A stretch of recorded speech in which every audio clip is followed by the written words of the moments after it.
Assalamualaikum warahmatullahi wabarakatuh. Halo anak-anakku semuanya, pada hari ini kita bertemu lagi pada pembelajaran tema 4, berbagai pekerjaan, subtema 1, jenis-jenis pekerjaan, muatan pelajaran bahasa Indonesia dengan materi jenis-jenis prosa. Prosa adalah suatu karya sastra yang bentuknya tulisan bebas dan tidak terikat dengan berbagai aturan dalam menulis seperti rima, diksi, irama, dan lain sebagainya. Prosa dibedakan menjadi dua, yaitu prosa lama dan prosa baru. Prosa lama adalah cerita kehidupan rakyat yang telah diwariskan dari generasi-generasi sebelumnya secara lisan, atau dapat juga diartikan sebagai karya sastra bahasa Indonesia yang belum terpengaruh budaya barat. Sedangkan prosa baru ialah prosa yang dikarang bebas tanpa aturan apapun.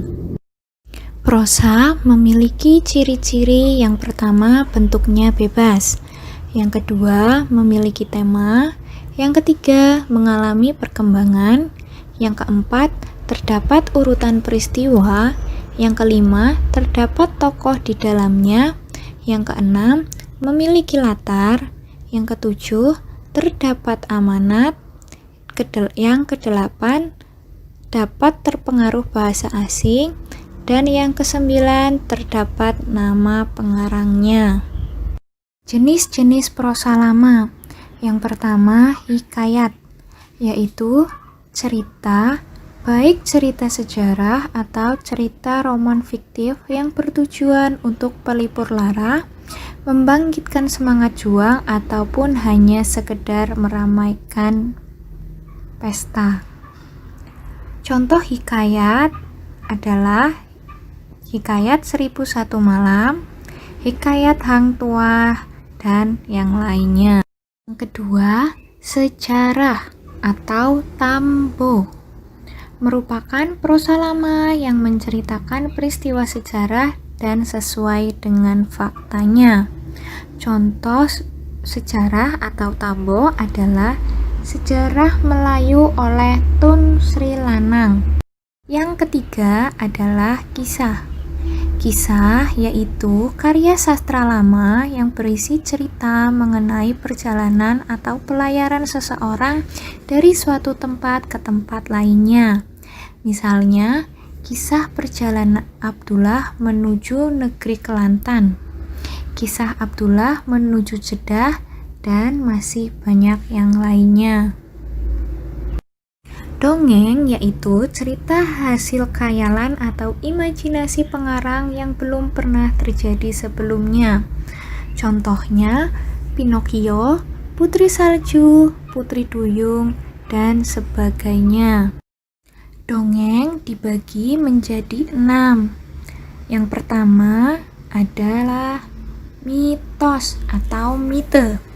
Mitos atau mite adalah dongeng yang menceritakan kisah-kisah gaib. Contohnya, Ratu Pantai Selatan, Batu Menangis, dan yang lain-lain. Yang kedua ada legenda. Legenda adalah dongeng yang menceritakan tentang asal-usul terjadinya suatu peristiwa atau tempat. Contoh, legenda Danau Toba, legenda Tangkuban Perahu, dan lain-lain. Yang ketiga adalah fabel. Fabel yaitu cerita rekaan tentang hewan sebagai tokoh cerita, yang mana hewan tersebut seakan-akan seperti manusia yang memiliki kemampuan berbicara dan bersikap layaknya manusia. Contoh fabel misalnya cerita si kancil yang cerdik, kera menipu harimau, dan lainnya. Yang keempat ada sage.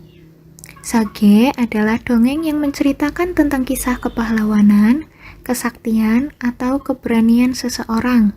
Contohnya, cerita tentang Patih Gajah Mada, Calon Arang, Siung Wanara, dan lainnya. Yang kelima ada dongeng jenaka atau pandir. Dongeng jenaka atau pandir adalah dongeng yang menceritakan tentang perilaku orang bodoh, malas, cerdik, di mana penyampaiannya menggunakan humor atau lelucon. Contohnya, Lebay Malang, Pak Belalang, dan yang lainnya. Yang keenam ada parabel atau cerita perumpamaan, yaitu dongeng yang mengandung perumpamaan, kiasan, atau ibarat yang bersifat mendidik dan memberi nasihat. Jenis prosa lama yang kelima adalah cerita berbingkai, yaitu bentuk prosa lama di mana cerita yang di dalamnya terdapat cerita lagi yang disampaikan oleh tokoh di dalamnya. Contohnya, cerita berbingkai 1001 Malam. Jenis-jenis prosa baru. Prosa baru terbagi menjadi 6 jenis. Yang pertama ada novel. Novel adalah prosa baru yang di dalamnya terdapat cerita yang panjang mengenai kehidupan tokoh di dalamnya dan bersifat fiktif atau non-fiktif.